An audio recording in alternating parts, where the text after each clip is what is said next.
Greetings all, we're back here to cover the 7 remaining new archetypes that will be introduced with the Lord of Nothing. And this is a very nice list indeed, although there are fewer archetypes, obviously 7 as opposed to 8. And for me personally, I'd say there are only 2 on this list that really do it for me, that give me a sense of, wow, I can't wait to play them. So without further ado, let's launch into it. The Hunter, Tandem Executioner. Many hunters rely on spells, but there are those who avoid the help of divine forces for their own reasons. Through rigorous training with their animal companion, they hone their skills at stalking and destroying their prey. For these unscrupulous and cruel hunters, it doesn't matter who their target is, beast, human, or demon. Thanks to their bond with their pet, the Tandem Executioner possesses many unique battle tactics unavailable to other archetypes. Defeat your enemies through hard training with the aid of your loyal friend. Okay, I'm a bit of a weirdo here because most people don't like the Hunter class or any of its archetypes. I love the Hunter. Why do I love the Hunter? Well, I like it because it's thematic. The sense of a ranger-esque type of character with even stronger ties to his animal, and access to a good number of divine spells. I like that combination. But most of all, what I like about the Hunter in a pragmatic sense is that, depending on the archetype, the Hunter, hands down, will give you the best animal companion in the game. And this comes from the fact that hunters get animal focus, which allows you to enhance your animal companion with improved stats and various abilities. And probably most important, to my mind, is hunter tactics. Hunter tactics is basically the ability that gives you as a hunter to take a feat. Feats are, as you know in this game, very powerful, and your beast companion automatically gets it. And what's great about this, especially if you want to dip and just use Hunter as a kind of dipping class, which I sometimes do, is that once you get to level 3, depending on the archetype, once you get Hunter Tactics, you automatically are granted a teamwork feat, and every feat you take thereafter, no matter what the class, will also automatically give that feat to your animal companion, which means that you can buff your animal companion in ways that you couldn't do with other classes, precisely because they can invest in other things, improving their AC, improving their HP, damage, whatever it might be. So I love the Hunter in general because they have the best animal companion. I like the fact that they usually have spells. I even like the aesthetics that they're given in the game. And based on what it says here, many hunters rely on spells, but there are those who avoid the help of divine forces for their own reasons. So I'm assuming in this case that the Tandem Executioner does not get spells, which is a little bit of a bummer, but spells to my mind are something nice about the Hunter, not absolutely essential. So I'm going to assume that this archetype is going to get Hunter Tactics, it's going to get Animal Focus, which are the most important things to make your animal companion powerful and effective. Again, the best animal companion in the game belongs to the Hunter, and it claims here that they get unique battle tactics on top of that, which on top of teamwork feats could result in a very potent Hunter indeed. So I love Hunters, and I think I'm going to do an Aeon run with this Tandem Executioner, depending on how it pans out. If it's terrible, well, it's terrible, or if it's weaker than other Hunter builds. But based on this, it seems to be really focused on tactics, and I love that about the Hunter. So I'm going to stop fanboying about the Hunter for now. We're going to move on to the next archetype. Next up, for all the sorcerer lovers, is the Geomancer. This is a unique archetype by our game designer, and I'm going to butcher the pronunciation. Forgive me, my Russian is non-existent, Valery Gormanovsky. He was inspired by a similar class in Final Fantasy Tactics, whose abilities changed depending on the terrain where it was located. By adapting this concept to the mechanics of Pathfinder Wrath of the Righteous, we developed the archetype Geomancer. He can use their own blood to give their spells terrain-dependent enhancements. Utilizing terrain allows the Geomancer to not only deal extra damage and weaken enemies, but also heal and protect allies. Sacrifice a drop of blood to summon the power of nature and unleash it upon your enemies. So right off the bat, I'm not the biggest fan of sorcerers. I think they're overplayed, overused. They just don't interest me compared to a lot of the classes. However, this archetype does sound interesting, and with the emphasis on nature and using terrain, I could see this working very well with Azada, both thematically and in terms of Azada being an absolute powerhouse with their mythic abilities. Okay, next up is a fan favorite, the Oracle, but in this case, the Dual Curse Oracle. Many Oracles suffer from curses, but some bear a doubly heavy burden. Though the Dual Curse Oracle is doubly beset with difficulties, they have a deeper understanding of their nature, and are thus able to manipulate fate. This archetype's curses also extend to their enemies once per day. Once per day, they can turn a critical success into a critical failure. For allies, this ability turns into a blessing. 1 on the die turns into 20 at the will of the Oracle. When our developers played the tabletop version of Pathfinder, this skill often saved lives and decided the outcome of combat.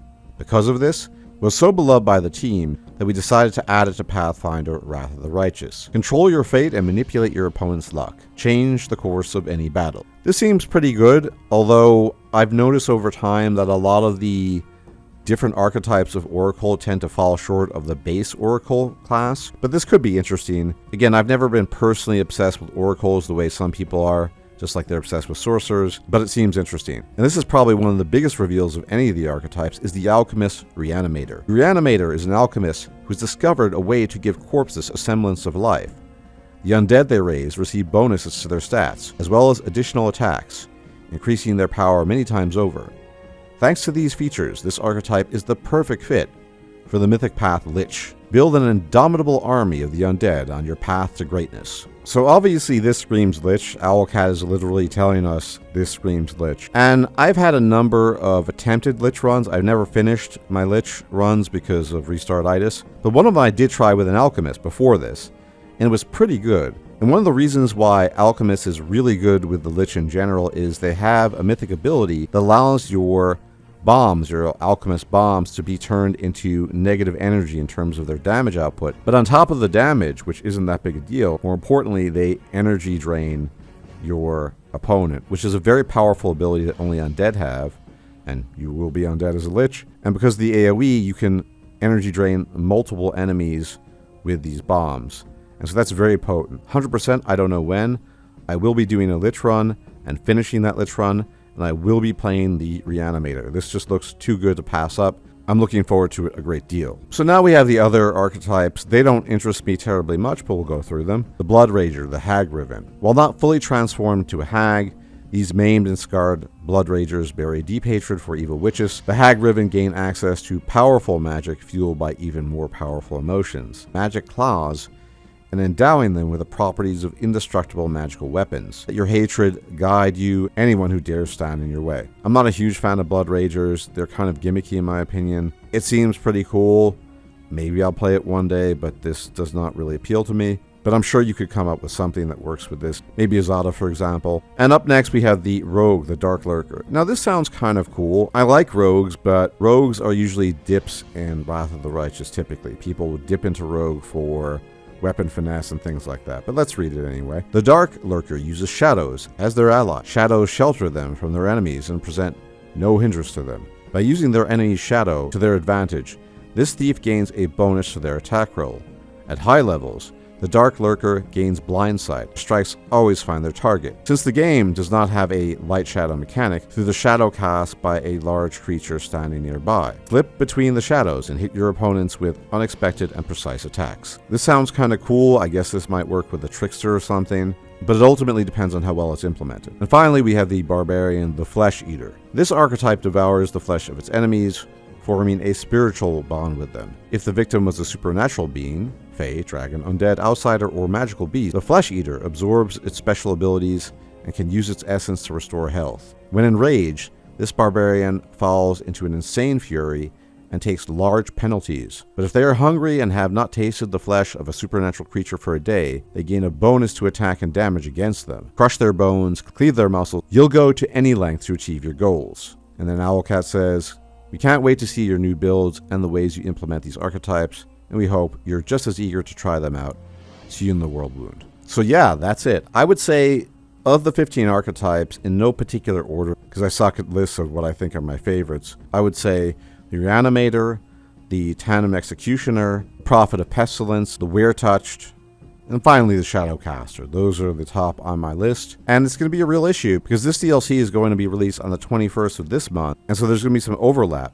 Now, full disclosure, personally, I'm much more inclined to play Pathfinder Wrath of the Righteous. Although I have over 2,000 hours in the game, I've only beaten it once. That's restartitis. I'm trying to work on that. And that was with the Demon Path. And I just prefer fantasy in general to Grimdark and 40k. I have no doubt that Rogue Traders will be a great game. I plan on playing it, but it's hard to capture my interest. It's very human-centric. I'm not really interested in playing humans, and considering you're basically a servant of the human emperor, the god emperor, that's a little bit of a turn off to me, but that's probably just down to me being weird. I probably will play the game, but I doubt I will develop the same passion and interest for it as Wrath of the Righteous. It does such a great job of giving you that power fantasy, and no other game's ever done that. And then what about you, though? Which archetypes appeal to you the most going forward? Are you going to be playing Wrath of the Righteous, Lord of Nothing, or are you going to be playing Warhammer 40k Rogue Trader? There's only so much time in the day. These are both very big and large games, so you're ultimately going to have to make a choice. I don't have the time to play both, so I'm still not sure. Looking forward to seeing your comments. Until the next time, take care.